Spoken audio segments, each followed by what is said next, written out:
yazdın, pak kanınla seni giy oğlum.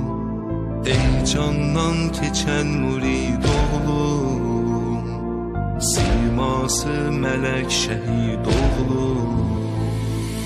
Kurban olsun canım canıva güzel oğlum, ay nur üzlü bir mesel oğlum.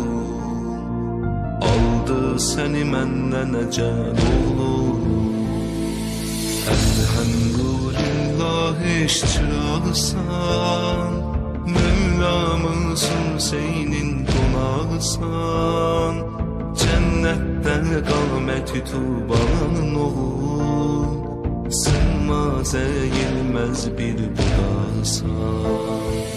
Geyretli, izzetli şehidlere